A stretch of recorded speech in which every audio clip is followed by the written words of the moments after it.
दोस्तों, आप व्यूअर्स की रिक्वेस्ट पे मैं आज एक टर्किश हॉरर मूवी को पेश करने जा रही हूँ। हेलक काइप कोय ये वो मूवी का नाम है। इसका मीनिंग है एक ऐसा गांव जिसका नामो निशान मिटाया गया हो या फिर उसे खत्म कर दिया हो। एक काफी सस्पेंस से भरी मूवी है जिसका सस्पेंस वेरी फर्स्ट सीन के साथ ही स्टार्ट होता है। तो चलिए अब बढ़ते हैं आगे। फिल्म के स्टार्टिंग सीन में हम देखते हैं कि एक मरे आदमी को उसके आखिरी रिचुअल्स के लिए तैयार किया जा रहा है। फिर उसे कॉफिन में सुलाकर पूरे ट्रेडिशन अनुसार जमीन में दफन किया जाता है। कुछ देर बाद वही मरा आदमी जिंदा हो जाता है और जमीन के नीचे से उसके चिल्लाने की आवाज सुनाई देती है और यही सीन कट हो जाता है। अब वो इंसान था या भूत और उसका आगे क्या होगा ये जानने के लिए वीडियो संग जुड़े रहिए। अगले सीन में हम देखते हैं कि एक फैमिली अपने कार में बैठकर कहीं जा रही होती है जिसमें सुआत, उसकी वाइफ नरमीन, सुआत का ब्रदर इन लॉ एंडर और सुआत का बेटा एफे ये सब होते हैं। मैं आपको बता दूं कि एफे की स्पीच एक हादसे की वजह से दब गई होती है, मतलब अब वो म्यूट है। इस फैमिली को अपने सफर के दौरान कुछ दिनों के लिए 19 नवंबर के एक गांव में रुकना था, मगर नेविगेशन को फॉलो करके भी उनको वहां जाने का रास्ता नहीं मिल रहा था। 18 नवंबर के गांव के बाद सीधा 20 नवंबर का गांव आ रहा था। अब वहाँ मोबाइल सिग्नल भी वीक था जिस वजह से वो किसी से कांटेक्ट भी नहीं कर पा रहे थे। 20 नवंबर गांव से वापस पीछे आने मुड़ जाते हैं तब अचानक एक जगह नरमीन को एक रोड साइड पे एक भयानक शैडो दिखाई देती है। उसे देखकर वो जोर से चिल्लाती है, मगर सुआत के बाहर उतरकर देखने पर वहाँ कुछ भी नहीं होता। और नरमीन को बोलता है शायद सफर के स्ट्रेस की वजह से ऐसा तुम्हें लग रहा है और वैसे भी तुम्हारे ही सजेशन पे वो ये सब कर रहा है। फिर आगे जाकर उन्हें एक मिनी ट्रक दिखता है जिसमें कुछ कॉफिन लोडेड थे। उस ट्रक को ओवरटेक करके ये लोग उस ड्राइवर से 19 नवंबर के गांव जाने का रास्ता पूछते हैं। वो उन्हें फॉलो करने बोलता है। जैसे ही वो लोग उसके पीछे जाते तब वह झाड़ियों के पीछे से हमें कुछ शैडोज भी दिखाई देती है जो इस फैमिली के कार को देखने लगती है। कुछ दूर चलने के बाद इन लोग एक गांव में पहुंच जाते हैं। वहां जाकर अचानक से वो ट्रक गायब हो जाता है। जब कार से उतरकर इन लोग उस ट्रक को ढूंढने लगते हैं तब उन्हें कुछ भी दिखाई नहीं देता। गांव भी रात के समय में काफी शांत होता है और वहाँ कोई दिखाई नहीं देता। अब वहाँ नेटवर्क नहीं होता जिस वजह से सुआत वहाँ के एक पहचान वाले आदमी को कांटेक्ट भी नहीं कर पा रहा था और ना ही वो उसके घर को जानता था। फिर वो लोग मजबूरी में कार में ही रात बिताने का तय करते हैं। रात में अचानक सुआत को दिखाई देता है कि एपे कार से बाहर उतरकर उसे देख रहा है और उसकी आंखें खून से काली हो गई है। फिर एपे को कोई खींच कर वहां से ले जाने लगता है। इतने में सुआत को नरमी नींद से जगाती है और उसने कोई बुरा सपना देखा क्या ये पूछने लगती है। सुआत जब पीछे देखता है तब उसे एपे शांत सोया हुआ दिखता है। कुछ देर बाद सुबह हो जाती है। इस फैमिली की नींद खुल जाती है और अपने आसपास गांव के लोगों को देखते हैं। सुआत उनसे जाकर जब बात करने लगता है तो वो लोग ऐसा बिहेव करते हैं जैसे उन्हें फैमिली दिख ही नहीं रही। वहाँ खड़े बच्चे भी इन लोगों को नजरअंदाज कर देते हैं। ये बात सुआत को काफी अजीब लगती है। तभी वहाँ एक आदमी आकर उनको वेलकम करता है। वो आदमी उस गांव का नॉमिनेटेड हेड यानी मुखिया टाइप होता है जिसका नाम मुगेर होता है। वो उनको एक पुराने घर ले आता है और उनको बताता है आप लोगों को यहाँ पर स्टे करने में कोई प्रॉब्लम नहीं होगी। फिर जब सुआत उसे गांव वालों के अजीब बिहेवियर के बारे में पूछता है तब वो उसे बताता है कि उनको इग्नोर करो। फिर एंडर उसे पूछता है कि यहाँ मोबाइल सिग्नल भी नहीं है और एक गांव मैप पर भी मौजूद नहीं है, ऐसा क्यों? तब मुगेर बताता है कि यहाँ कोई मोबाइल यूज ही नहीं करता और यहाँ के लोग ज्यादा गांव के बाहर आते जाते नहीं, इस वजह से ये लोकेशन मैप पर नहीं है। फिर वो उन्हें बताता है कि आपके दोस्त ने उसे बताया है कि आप सब यहाँ घूमने आए हैं और 4-5 दिन स्टे करने वाले हैं। अगर आपको किसी भी चीज़ की ज़रूरत पड़े तो मेरे घर आ जाना जो अगली ही गली में है। फिर वो वहाँ से चला जाता है, मगर वो जाते वक्त इनके घर को कुछ ऐसे खतरनाक अंदाज से देख रहा होता है जिस बात को एफए नोटिस कर लेता है। एंडर उस गांव को एक्सप्लोर करने की बात जब करता है तब सुआत उसे बोलता है हम यहाँ छुपने के लिए आए हैं और तुम बाहर जाने की बात कर रहे हो। तब उसे एंडर और नरमीन दोनों समझाते हैं कि एक गांव मैप पर नहीं है, ऊपर से यहाँ नेटवर्क भी नहीं है, गांव वाले भी हमारी तरफ ध्यान नहीं दे रहे, यहाँ कैसे कोई हमें ट्रेस कर लेगा। फिर एंडर चला जाता है। सुआद उस रूम में बिखरी पड़ी सब चीजों को ठीक करने लगता है। नरमीन अपने बेटे एपे को सुलाने के लिए एक कमरे में ले जाती है। एपे को सुलाने के बाद जब वो वहां ढके हुए शीशे से कपड़ा हटाती है तब उसे अपने पीछे सफेद कपड़े पहने कोई परछाई दिखती है, मगर पीछे मुड़कर देखने पर वहां कोई नहीं होता।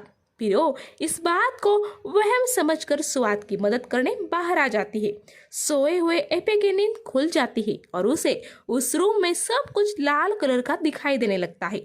अचानक वहां कुछ डरावनी शैडोज आ जाती है, जिसे देखकर एपे अपने आप को ब्लैंकेट में छुपा लेता है। कुछ वक्त बाद सब शांत हो जाता है और एपे को रूम एकदम नॉर्मल दिखाई देता है। इधर नरमीन अपने रूम में सुआद के पास जाती है, जो कुछ कबर्ड से मिली फोटोज को देख रहा था। सुआद उसे बताता है ये जगह कुछ अजीब जरूर है, मगर प्लान के मुताबिक हमें अगले 4 दिन यहाँ बिताने ही होंगे।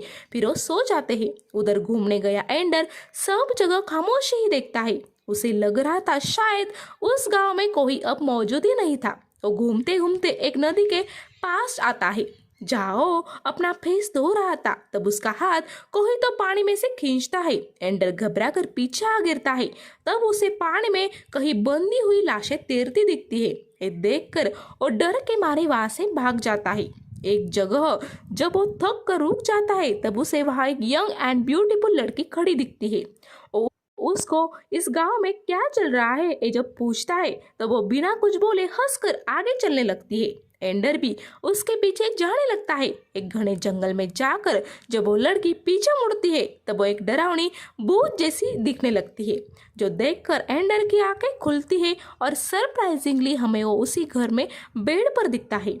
फिर जब वो नरमीन के रूम में आकर उसके साथ घटी बातों को बताता है तब वो उसे बताती है तुम दोपहर में ही लौट आए थे और अपने रूम में आराम करने चले गए थे। अब शायद रात हो चुकी है। ये सुनकर एंडर कंफ्यूज होकर सोने चला जाता है।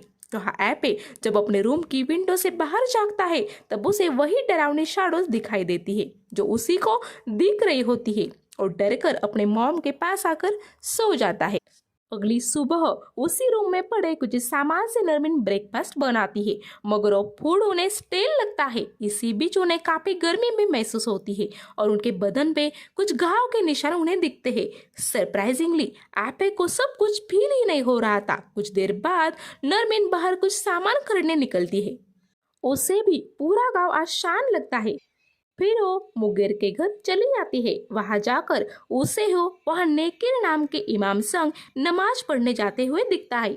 मुगेर से पूछने पर वो बताता है कि आज जुम्मा है, इसलिए ट्रेडिशन अनुसार सभी औरतें कपड़े धोने नदी पर गई है और सभी आदमी अपने बच्चों संग मस्जिद गए हैं। आप नदी पर जाओ, आपको वहाँ औरतें मदद कर देंगी।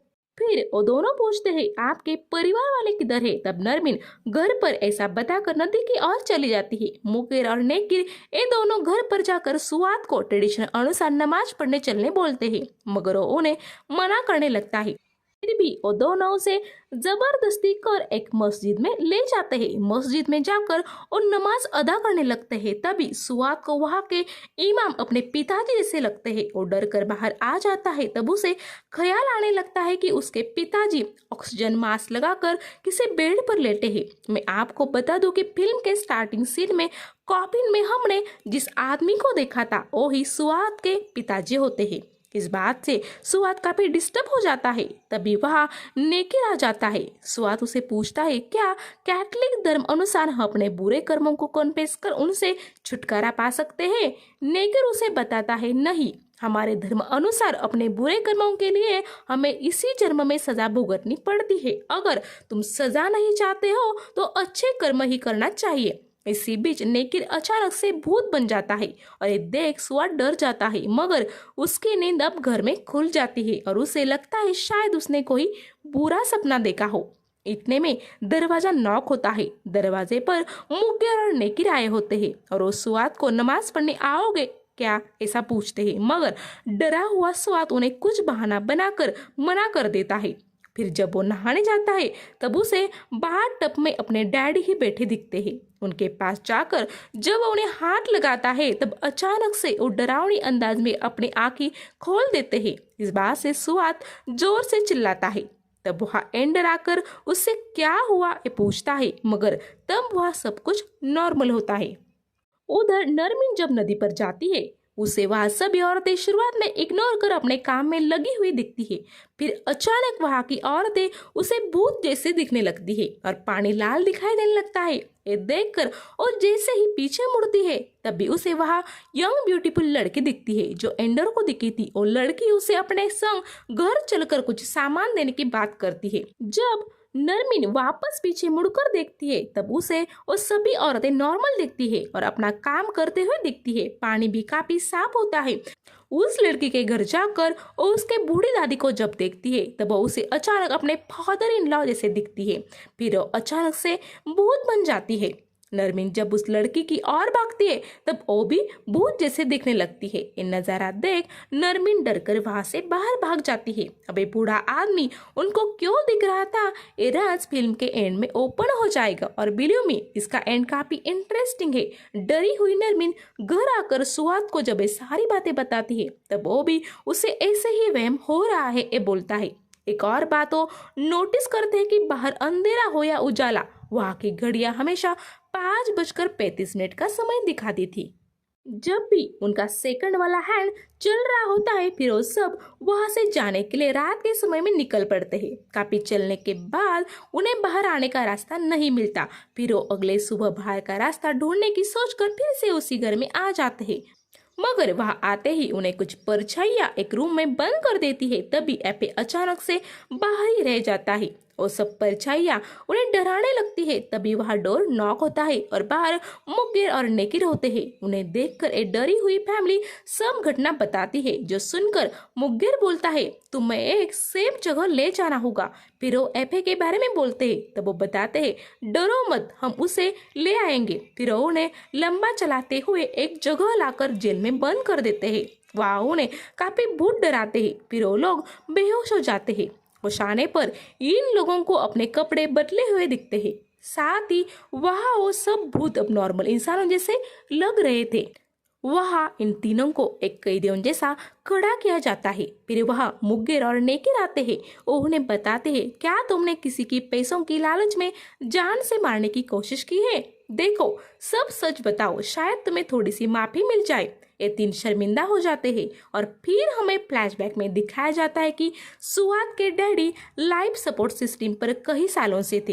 ये फैमिली भी उनकी सेवा करके थक गई थी। धीरे धीरे उनकी प्रॉपर्टी भी बेचनी पड़ रही थी। एक दिन नरमिन अपने पति सुहाग को बोलती है, ये सब कब तक चलता रहेगा? एक तो इन्होंने अपनी प्रॉपर्टी भी तुम्हारे नाम नहीं की। मेरे पास एक आइडिया है, क्यों ना हम इन्हें प्लान बनाकर खत्म कर दे। फिर मिले पैसों के साथ हम एपे की ट्रीटमेंट भी कर लेंगे। शुरुआत में सुहाग इस बात से एग्री नहीं होता, मगर जब नरमिन उसे बोलती है, अगर मेरे पेरेंट्स ऐसी हालत में होते तो मैं यही करती, तो वो मान जाता है। एंडर उनका ऑक्सीजन सपोर्ट बंद कर देता है। फिर ये लोग 19 नवंबर के गांव आने लगते हैं ताकि किसी को इन लोगों पे शक ना आए। फिर वो अपने घर वापस लौटकर नॉर्मल जिंदगी बिताने वाले थे। फिर फ्लैशबैक खत्म हो जाता है। ये बातें सुनकर वहां खड़े सब लोग जोर से हंसने लगते हैं। ये बात देखकर ये तीनों डर जाते हैं। तब उन्हें देखकर नेकिर बोलता है, जैसा कि मैंने बताया था, अपने बुरे कर्मों की सजा तुम्हें इसी जन्म में मिलेगी। तुमने जो पाप किया है, तुम्हें उसकी सजा मिल गई है, मगर उसे काटना अभी बाकी है। वे तीनों ये बात समझ नहीं पाते। तब वो बताता है, जब तुम लोग इस गांव आने निकले थे, तभी तुम्हारा एक्सीडेंट हो गया था, जिसमें तुम तीनों मारे गए। जिस 3 कॉफिन ले जा रहे ट्रक का तुम पीछा कर रहे थे, उसमें तुम्हारी ही बॉडीज थी। ये 19 नंबर वाला गांव किसी मैप पर एग्जिस्ट नहीं, क्योंकि ये हेल है। तुम लोग अब यहाँ सजा भुगतने आए हो। एपे का इस गलत काम में कोई रोल नहीं, इसलिए वो बेचारा इस हादसे में बच गया। अब वो एक ऑर्फन होम में अपनी जिंदगी गुजारेगा। तुम लोगों को उस घर में साथ में लगना सिर्फ एक वहम था। तुम्हें जो गर्मी लग रही थी और तुम लोगों की बॉडीज कॉफिन में थी, इसलिए लग रही थी। तुम्हारी बॉडीज पे भी एक्सीडेंट की वजह से घाव थे। अब तुम लोगों की बॉडी से आत्मा आजाद हो गई है और अब तुम इसी जेल और गांव में अपनी सजा काटोगे। फिर वो सभी भूत उन्हें वहां डरा कर टॉर्चर करने लगते हैं। फिल्म के आखिरी सीन में हम देखते हैं कि एक आदमी 19 नंबर वाले गांव को ढूंढ रहा होता है। तब उसे एक सिंगल कॉफिन ले जा रहा ट्रक दिखाई देता है जो उसे उसी गांव में लाकर छोड़ देता है। मुग्गेर और नेगिर ये सब नज़ारा ऊपर से देख रहे होते हैं और बोलते हैं, आ गया एक और पापी इंसान। इसी के साथ ये मूवी खत्म हो जाती है। तो दोस्तों, अगर आपको मेरा एक्सप्लेन पसंद आए तो चैनल को सब्सक्राइब करना ना भूले। साथ ही आपका feedback, movie explain, request, suggestion मुझ तक कमेंट बॉक्स के जरिए ज़रूर पहुंचाए। अब वक्त हुआ है आपसे विदा लेने का। Good bye.